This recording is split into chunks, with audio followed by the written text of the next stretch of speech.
perdure mucho más y un poder fáctico que quiere que termine ya. Y en ese choque llegamos a este ruido y a esta furia que está todos los días en los medios, ¿sí? Que está llevado adelante por Clarín y por La Nación y que después es repetido por algunos opositores y que no se condice con nuestra realidad cotidiana. Cuando uno sale a la calle y ve la gente que va a laburar, los trenes llenos, los colectivos llenos, los restaurantes llenos, los supermercados. No vivimos en ese clima, pero nos cuentan, ese cuento contado por un idiota lleno de ruido y de furia, nos cuentan, como tomándonos por idiotas, que estamos en esa situación. A ver, estamos en una guerra política como hace mucho tiempo que no hemos visto, y esa guerra tiene bajas. Y una de las bajas es la información. La mayoría de las personas no tiene la menor idea de lo que está pasando, por ejemplo, en la economía. ¿Y por qué? Bueno, primero por responsabilidad del gobierno, que rompió algunos indicadores del INDEC, como por ejemplo el índice de precios, y eso le restó credibilidad al instituto en el que creímos siempre. Entonces, a partir de eso, empezaron los consultores privados, que por ahí exageraban algunos datos, pero que estaban más cerca que el INDEC. Entonces los medios empezaron a utilizar a esos consultores privados y todos seguíamos esos datos. Pero claro, la cosa empezó a mejorar este año. Entonces los consultores privados, que tienen clientes y tienen que mantener su prestigio, lo empezaron a decir.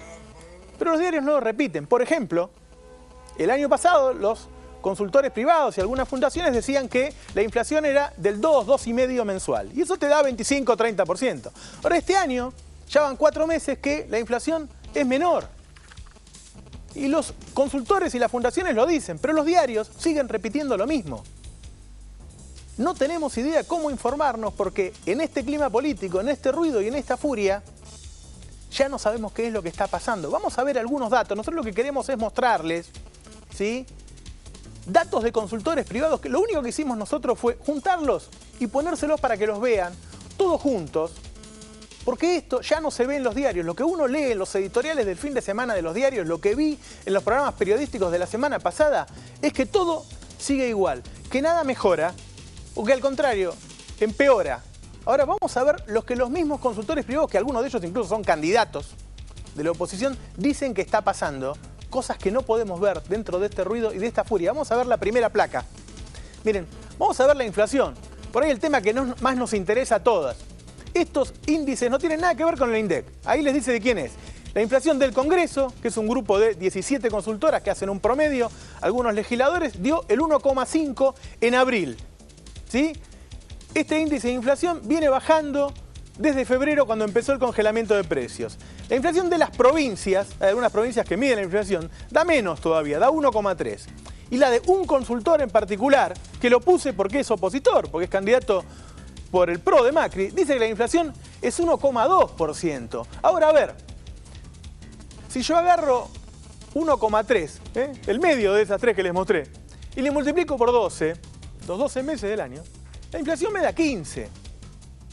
Si agarro la 1,5, la más alta, la del Congreso, y la multiplico por 12, me da 18. ¿Por qué yo todos los días veo en la televisión a opositores que dicen que es el 30 y que esto va a explotar? No todos, algunos. ¿Sí? Pero sí, todos los editoriales de Clarín y de La Nación del fin de semana hablaban de la inflación del 30%. Si no es más el 30%, ¿qué piensan? ¿Que la gente no sabe multiplicar por 12? Si este medio 1,2 y lo multiplicás por 12 te da 14,4, hermano. ¿Por qué repetís que es 30 y gritás que es 30? Una de las razones de la inflación, según los economistas ortodoxos, es la emisión monetaria. Entonces el año pasado empezaron a decir, miren que la emisión monetaria crece al 40%. Bueno, ahora todas las consultoras dicen que fue bajando, que después crecía al 37, crecía al 35, al 30, que en mayo creció al 29. Todos los editoriales del fin de semana decían que crece al 40. Es decir, agarraron el peor momento y lo congelaron y siguen gritando eso.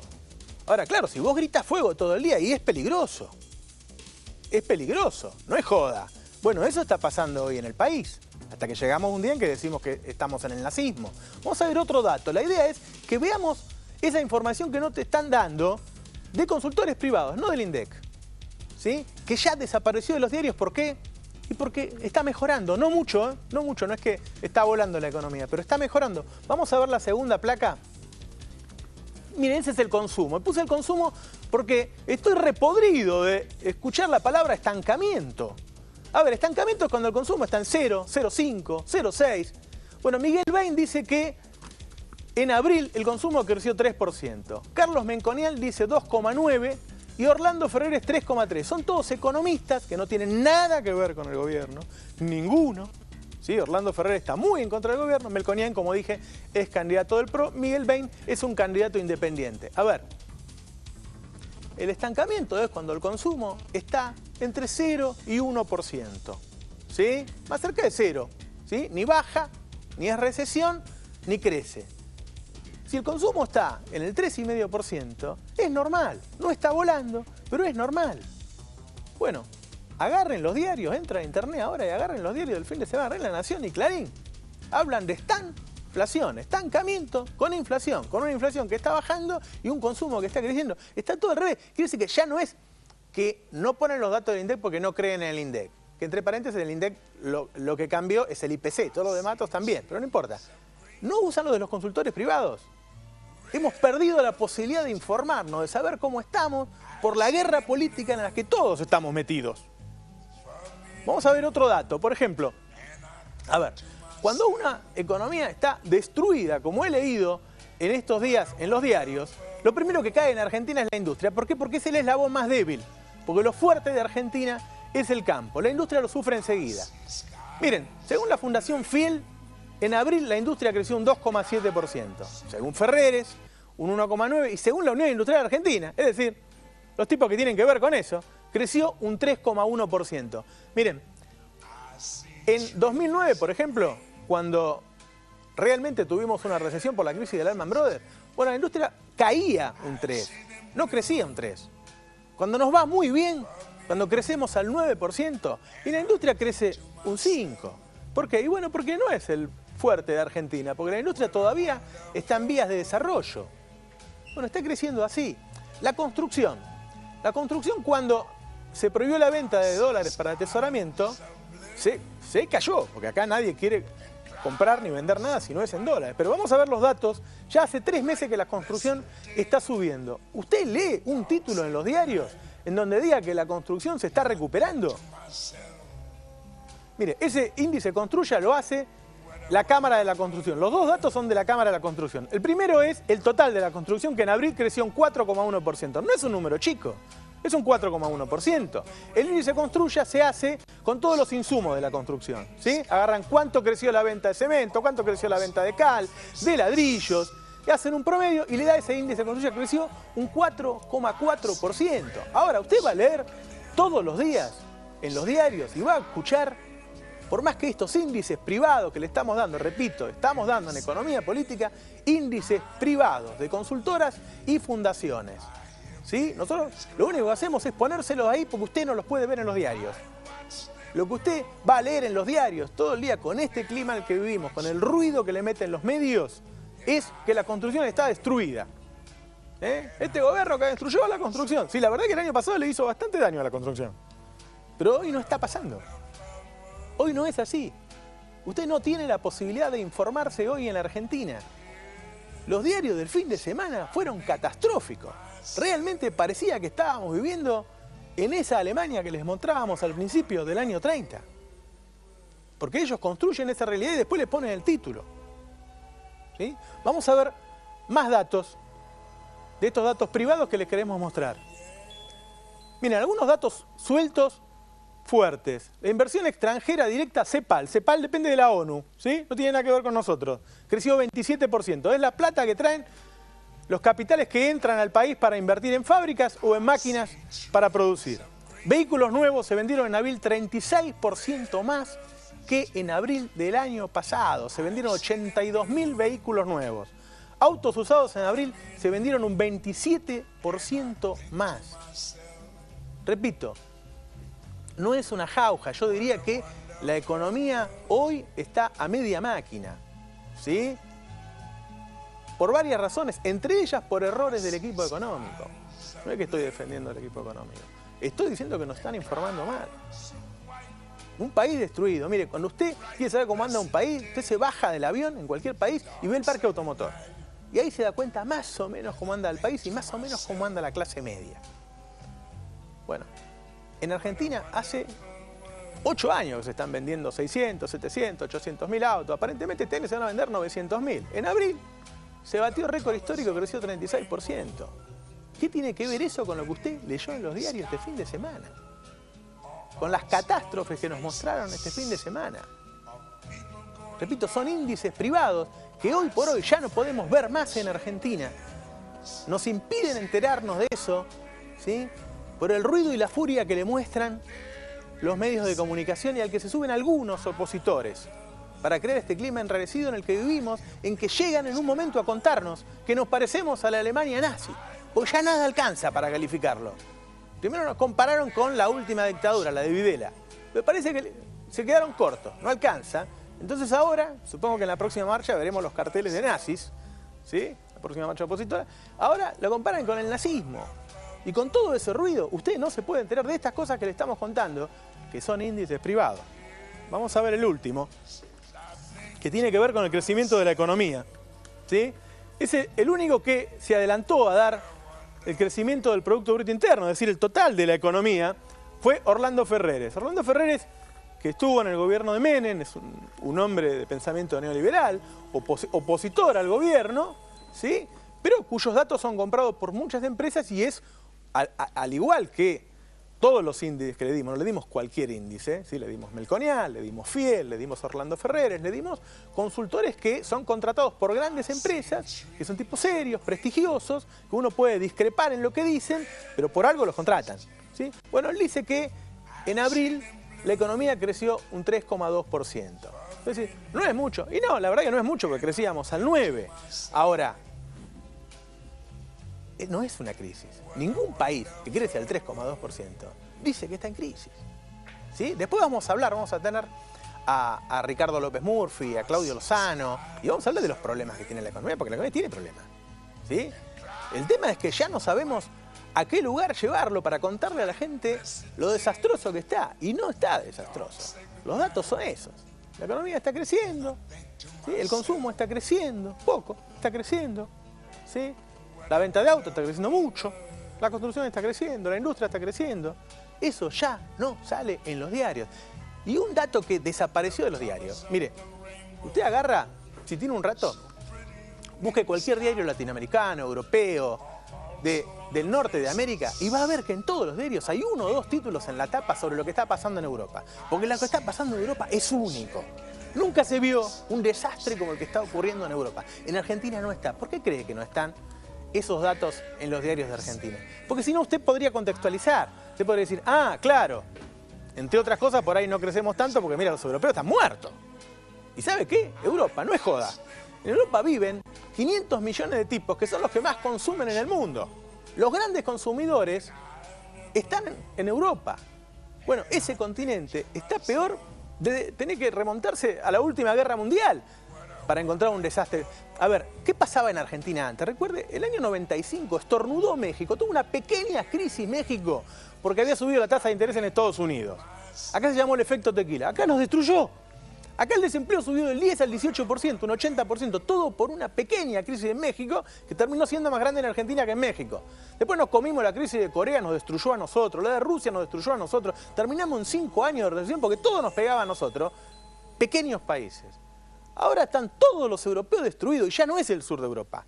Ahora la crisis llegó a Holanda, llegó a Suecia. Los tipos están hechos bolsa. Bueno, en ese contexto nos estamos desarrollando de esta manera. Repito, con errores de equipo económico además, ¿sí? Pero eso tampoco está en los diarios. Por eso queríamos mostrarle los datos de los últimos días de lo que está pasando en Europa, que usted tampoco se puede enterar. Vamos a verlo.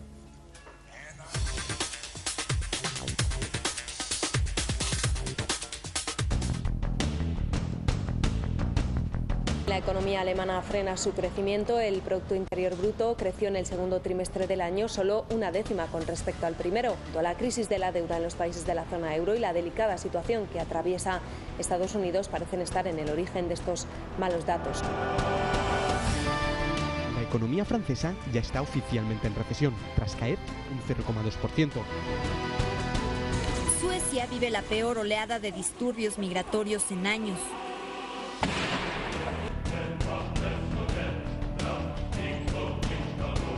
Los gobiernos no han logrado reducir la pobreza y el desempleo juvenil, que afecta principalmente a los inmigrantes. El paro en la eurozona vuelve a aumentar. España y Grecia siguen encabezando la lista con mayor desocupación en la Unión Europea. España ha alcanzado un récord histórico de desempleados, señal de que la prolongada recesión sigue golpeando fuerte. En el 2013, 1 de cada 9 italianos está en paro. El desempleo en la tercera economía de la eurozona ha marcado un récord histórico.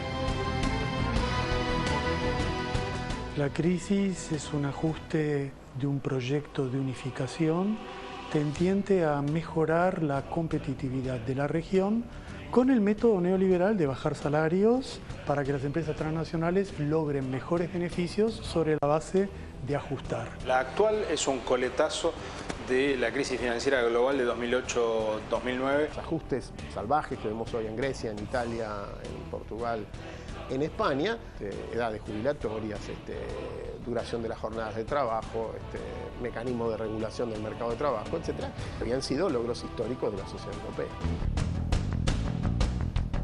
La dura política de ajustes en la eurozona comienza a afectar a la economía. Los expertos de la ONU criticaron las políticas de austeridad fiscal y los recortes. El año nuevo ha venido para Grecia con más recortes sociales. La escalada de los precios de los alimentos se hace insostenible en Grecia, una realidad que el gobierno quiere combatir permitiendo a supermercados la venta de productos una vez superada la fecha de caducidad.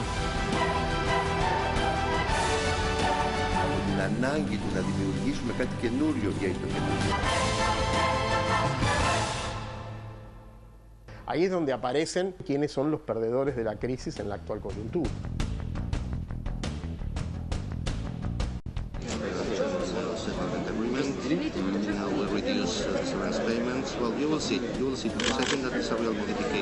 Cuando uno escucha o ve un titular que dice lograron salvar a Grecia, lograron salvar a Portugal, no al pueblo griego, no al pueblo portugués, socorrieron a los bancos, que son los que efectivamente están en peligro en esta crisis.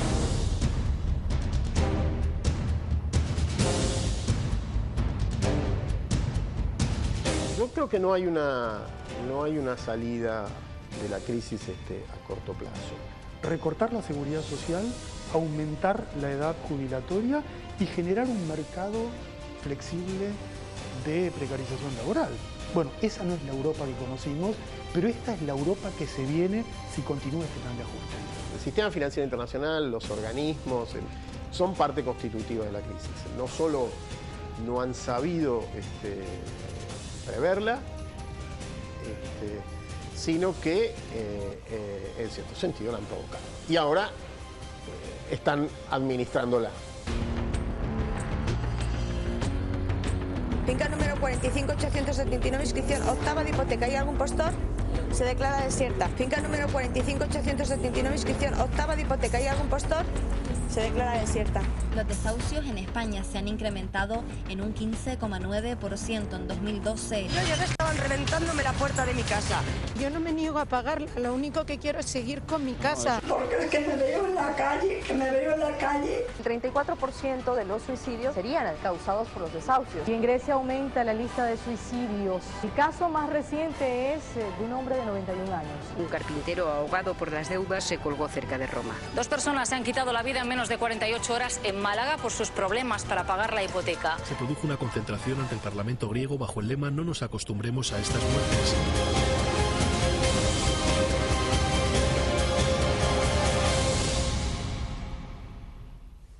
Muchos especialistas, historiadores dicen que en la Unión Europea durante 3 o 4 décadas se vivió la mejor calidad de vida de la historia de la humanidad.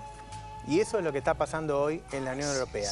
Tipos que los echan de la casa, que los desalojan, que se suicidan, que se matan a lo bonzo, que piden comida por la calle como vimos acá en 2001. Eso están viviendo los 500 millones de consumidores plenos que conforman la Unión Europea. Eso entra a internet y lo va a ver en los diarios europeos, pero va a ver en los diarios de Estados Unidos, de Australia, de Canadá, de Uruguay, de Chile. ¿Por qué cree que no salen acá?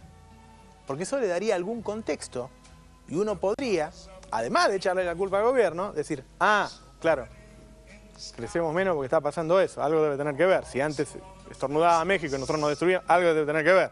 Bueno, eso no lo ve. Eso y muchas cosas ya no se pueden ver en este enrarecido clima político. En el ruido infernal que escuchamos todos los días entre los medios, entre la pelea entre los medios y el gobierno, con algunos opositores en el medio. En esta guerra, una de las bajas que hemos tenido es la información. Usted ya no puede informarse porque no le van a dar los datos de la economía argentina ni tampoco los de la economía europea. Nos está esperando Carlos Kunkel. ¿Qué tal, Carlos? Hola, ¿qué tal? ¿Cómo le va?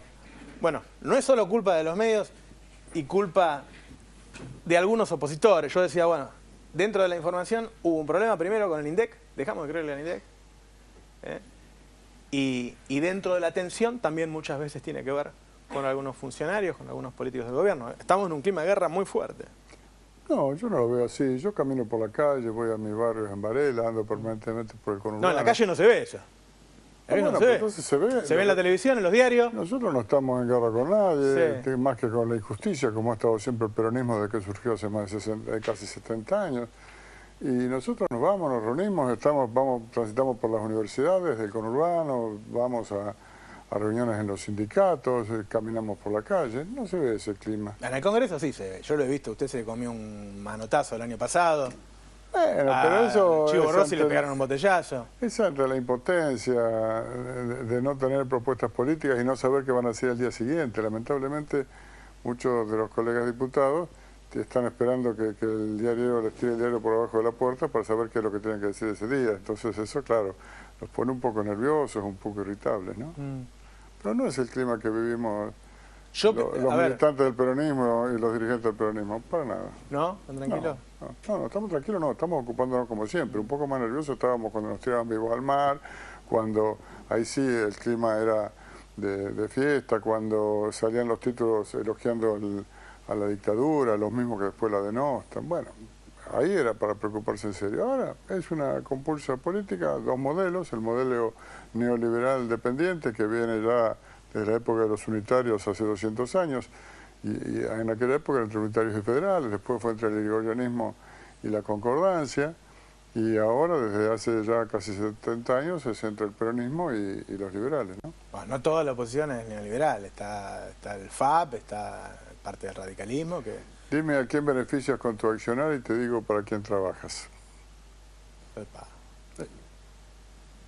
Porque algunos se extrañan y dicen, ¿cómo? Dentro del FAP está la banca Morgan y grupos que provienen de extrema izquierda. Que yo sepa, ya promediando la Revolución Rusa, la banca Morgan tenía muy buena relación con los dirigentes que se fueron de la revolución por ultraizquierda. Es una vinculación muy larga, hace 80 años. ¿Qué opina de los dos fallos de primera instancia que suspendieron la elección de consejeros? Naturales reflejos de la corporación autosuficiente que pretende impedir que los ciudadanos argentinos tengan derecho a expresarse y a expresarse sobre uno de los tres poderes políticos del Estado, porque vamos a tener claro, la política es el arte de gobernar y los medios para alcanzar su ejercicio. El Poder Judicial es un poder tan político como el Congreso, como el Poder Ejecutivo o el Poder Legislativo. La única diferencia es que es un poder que, como ha sido siempre cómplice activo de todos los golpes de Estado en Argentina, desde el 30 para acá, han convalidado todos los atropellos que sufrió el pueblo argentino, se fueron creando un halo de que ellos están solamente al servicio de las grandes corporaciones y a partir de allí, a ver, cualquier televidente se siente seguro si tiene que ir por un problema de medianería a un tribunal, sabe que va a tener una respuesta pronta. No, acá no estamos peleando, la verdad, una discusión de una persona común que va a pelear. Acá tiene que ver con Pero yo otra le pregunto a la persona común si siente que realmente el Poder Judicial responde a sus necesidades de resolver los conflictos y los problemas. Y con estos cambios va a responder a la necesidad de la Por supuesto, va a terminar, por supuesto que para eso se trata, para que los ciudadanos evalúen la conducta de todos los que ejercemos la función pública. El ciudadano tiene derecho de evaluar la conducta de todos los que ejercemos la función pública. En el caso de los que estamos en el Poder Legislativo o en el Poder Ejecutivo, cada 2 años tiene oportunidad de pronunciarse. Pero, por alguna de esas cosas muy raras, en Estados Unidos, la aclaro, en casi 50 estados, No hay juez que sea designado por más de 12 años. Hay en 2 o 3 estados nomás que son designados por 12 años. Todos los otros son por menos tiempo. Y en muchos lugares hay distintos mecanismos de consulta de la ciudadanía. Y es natural. ¿Por qué alguien que es un funcionario público va a estar exento y en el anonimato y el vecino común, el ciudadano común, el contribuyente no va a saber ni quién es ni por qué actúa? ¿Cuándo ha visto que se haga una cautelar en beneficio de un pobre? A ver si a los enfermos del Borda, a los enfermos mentales del Borda, cuando los mató a palos el ingeniero Mauricio Macri, tuvieron algún recurso de amparo que los protegiera en ese momento. No, tienen las grandes corporaciones. Bueno, está bien, así funciona hasta ahora.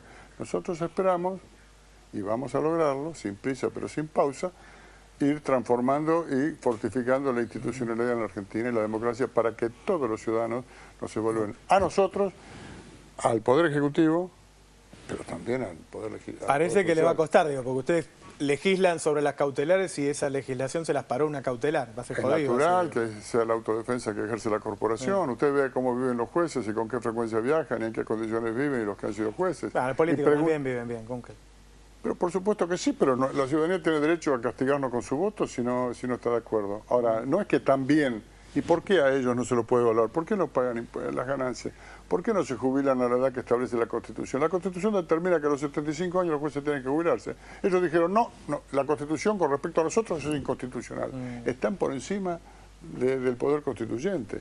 Esa es una anomalía que proviene de la época en que, a partir de que convalidaron el golpe de 1930, fueron convalidando todas las rupturas institucionales. Entonces, a cada ruptura institucional, a cada avance sobre la democracia y sobre la ciudadanía y sobre el pueblo argentino, le correspondía una sesión de más prebendas y más privilegios. Nadie puede explicar por qué ellos no pagan impuestos a los ingresos. Ellos mismos, la ley lo dice, la Constitución lo dice, pero ellos dicen que no. Bueno, se va a terminar eso. Así como se terminó la impunidad de los asesinatos cometidos en Trelew. Se tardó 40 años, pero finalmente están presos los asesinos. Bueno, vamos construyendo la institucionalidad y consolidando la democracia en la Argentina. Se quejó la presidenta el otro día de que no la defendían con Scioli al lado, obviamente se lo dijo a Scioli. ¿Por qué tendría que defenderla a Scioli? No, yo creo que no lo dijo solamente para una persona, lo dijo para todos aquellos que integrando sus equipos de gobierno y que tenemos, como lo dijo muy bien nuestra jefa de diputados, Juliana Di Tulio, que ella se sentía también interpelada. Si todos aquellos que cumplimos funciones políticas y que decimos estar de acuerdo con el rumbo del gobierno y que formamos parte del mismo, además de las funciones específicas por las cuales nos paga la ciudadanía en cuanto a legisladores o en cuanto a funcionarios, también tendríamos que ser todos más expresivos en decirle a la ciudadanía qué piensan, qué quieren decir cuando hablan del fin de ciclo. Quiere decir que sea como dijo el doctor Ernesto Sanz, el senador radical Ernesto Sanz, que la asignación universal por hijo era nada más que para el Paco y para el bingo. Quiere decir que tiene que terminar con las convenciones colectivas de trabajo. Quiere decir que va a volver, si hay un gobierno radical, a descontar el 13% a los jubilados, a los docentes y a los empleados públicos como ya lo hicieron. No digo que porque lo hayan hecho no van a tener derecho a opinar ahora, pero partan de la base de pronunciarse, primero, si les parece que hicieron bien aquello, y segundo, si cuando lleguen al gobierno van a mantener las convenciones colectivas, van a mantener la línea de bandera, van a continuar con el proceso de desarrollo de infraestructura de transporte y energética como se está haciendo en este momento, van a mantener 9 universidades nuevas, hemos creado en estos 10 años, y las vacunas obligatorias pasaron de 6 a 16, se han hecho avances, falta mucho, falta muchísimo. Por eso, en la próxima década del gobierno peronista no tenga duda que se van a concretar muchas más reivindicaciones, derechos y el ejercicio pleno de la soberanía por el pueblo argentino. Muchas gracias, Junquel. Bueno, para hablar de economía también, Ricardo López Murphy, un hombre que tiene una mirada distinta sobre la economía que la que tengo yo, pero que yo lo respeto muchísimo porque tiene una honestidad intelectual y una capacidad. ¿Qué tal, López Murphy? ¿Cómo le va? ¿Cómo está usted? Muy bien. Bueno, a ver, yo en el editorial, entre otras cosas, decía que la economía no está como antes, tiene problemas por errores del equipo económico y por el contexto internacional, pero que no está el desastre que yo leo en los diarios. ¿Cómo la ve usted la economía? A ver, es claro que ha habido un problema de información en nuestra sociedad y esa es una responsabilidad del gobierno. Nace con el INDEC, eso de haber estropeado el sistema estadístico le ha hecho daño al país, le ha hecho daño al gobierno y le ha hecho daño, si usted quiere, al diálogo que toda sociedad madura tiene que tener. Yo creo que ahí hay un error enorme, aún desde la perspectiva de los intereses del propio gobierno. Si eso se acepta, si eso se reconoce, yo creo que tener un instituto de estadística y censo razonable, prestigiado, como tuvimos, el nuestro era el más prestigioso de América Latina, yo creo que eso sería un paso adelante, resolvería muchos problemas que teníamos a escala internacional. Gran parte de los problemas que tenemos a escala internacional están muy vinculados a la tasa de riesgo. Digamos, pero entre otras cosas, a que falsificamos la estadística. Eso no es sano, no es bueno y no es constructivo para el país. Hay problemas, creo yo, muy serios en materia de reservas internacionales. Hemos estado perdiendo reservas sistemáticamente y ese es un problema delicado. Tenemos un problema energético muy delicado y yo creo que, dada la brecha cambiaria y dada los altos índices de riesgo, hay un elemento muy disuasivo de la inversión. Si usted mira los indicadores de producción industrial, usted mira 2 años atrás y hoy, están al mismo nivel. Eso revela una percepción distinta a la que usted transmitió, pero digo, ese debate... No, el año pasado cayó y este año recuperó. Ese debate sería muy sano de darlo en la Argentina. ¿Por qué hay esa, digamos, dificultad de crecimiento? Yo creo que está muy vinculada al problema que yo vengo discutiendo en su programa de hace 2 años, porque este problema ni era necesario trampear con la estadística, ni era necesario meterse en el lío energético que se metieron, ni era necesario que entraran en el problema de atraso cambiario que entraron, aún para la finalidad del gobierno. Y ahí yo pongo lo que usted dice, los errores de la estrategia económica. Ha habido errores.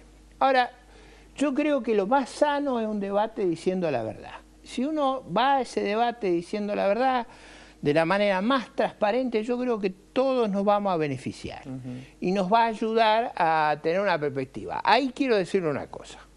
Vamos a las proyecciones hacia adelante, porque acá el gran debate es, vamos a tener un problema inflacionario serio a lo largo del año o no lo vamos a tener. Yo creo que vamos a tener un problema más grave que el que tenemos hoy. Y voy a explicar por qué y voy a explicar también bajo qué condiciones estoy haciendo ese pronóstico. Porque los pronósticos no se hacen en el aire. Yo estoy suponiendo que el gobierno va a gastar este año y va a tener un déficit al menos igual que el que tuvo el año pasado. Y va a gastar más porque es un año electoral, como lo ha hecho en todos los años impares. Cada vez que hemos ido a elecciones ha habido un desborde. En mi cálculo va a haber una expansión monetaria más alta que la que tenemos a este momento, que es verdad que se ha desacelerado. Eso es verdad que la tasa de expansión monetaria ha bajado. Yo calculo que va a subir.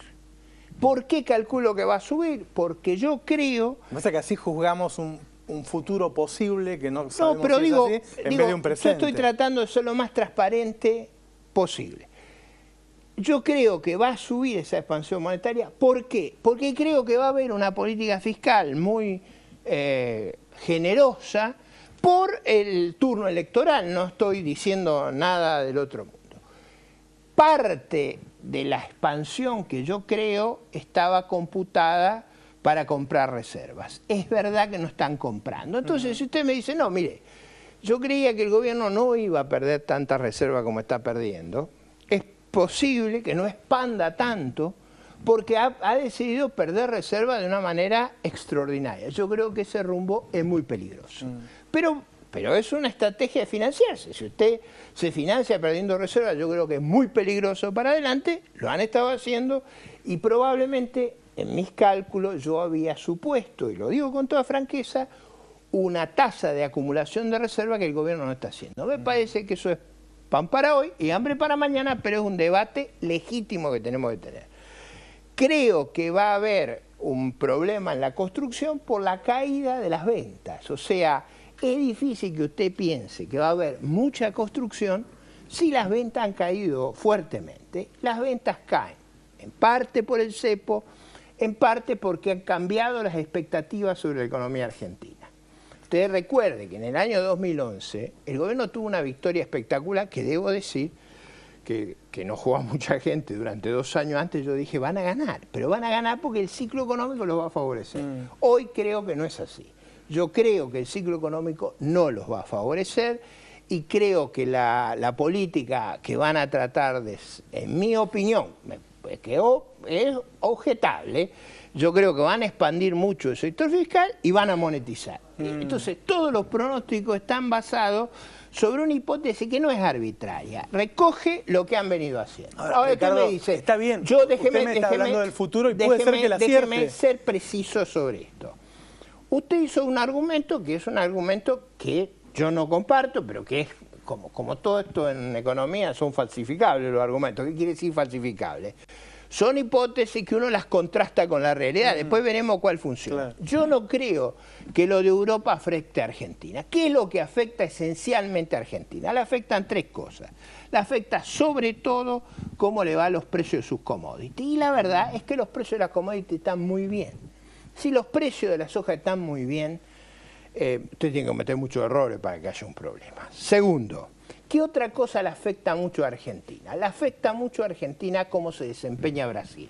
Brasil es una economía 5 veces más grande. No va a decir que le está yendo bien a Brasil, ¿no? No, pero yo diría, usted que le va no a ir ve, bien no, pero vamos a ver qué cosas hacen que la Argentina se ponga en una situación terrible y qué cosas hacen que no se ponga en esa situación. Vamos a ver el caso del 2011. ¿Qué pasó en el 2011? En el 2010, en el 2011 la moneda brasileña se revaluó brutalmente. El PBI de Brasil creció en dólares 35% en 2010, 15% en 2011. La Argentina era como si hubiera una aspiradora que nos llevaba. Yo no veo esa situación, pero tampoco lo veo a Brasil en un derrumbe como el que llegó a una situación límite al gobierno de la Alianza. Acuérdese usted que el nivel de precio de Brasil, el producto en dólares se cayó a la mitad. Los precios de la soja que hoy están cerca de $600 eran Ricardo, 150. Brasil llegó a crecer al 9 y ahora creció al 1,9. Este trimestre creció 1,9. Déjeme arguir. Lo que digo es, Brasil no está en una situación que nos arrastre, como yo, tampoco está, al igual que la soja, en una situación que nos ponga en una crisis.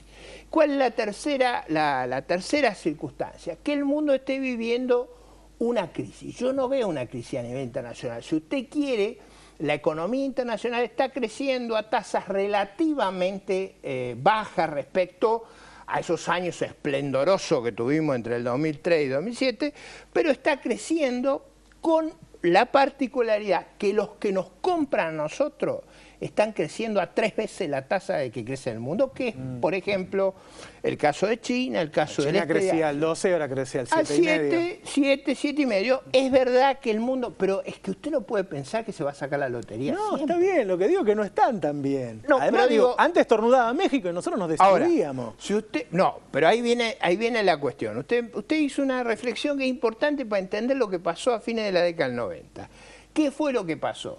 Se juntaron 3 crisis terribles para Argentina. Primero, la crisis asiática. ¿Cuál fue la crisis asiática? Se derrumbó el precio de las commodities. Después vino la crisis rusa, que cerró los mercados de capitales para los países emergentes. La crisis asiática más la crisis rusa tumbó a Brasil. Cuando nuestra economía se ve sometida a esos 3 terribles shocks, es verdad que el gobierno de la Alianza enfrentó una situación terrible. Derrumbado el precio de las commodities, cerrado los mercados de capital, fuerte devaluación de Brasil, era una tormenta perfecta. Entonces, cuando uno compara, tiene que mirar los datos de lo que efectivamente pasaba. Si usted me dice hoy, yo creo que hay circunstancias favorables para la economía argentina con una conducción que comete errores groseros. Y creo que se han hecho un daño enorme afectando al INDEC, porque hoy gran parte del debate sería muy fácil saldarlo si tuviéramos... Que estamos más tiempo discutiendo sobre cuáles son los datos verdaderos.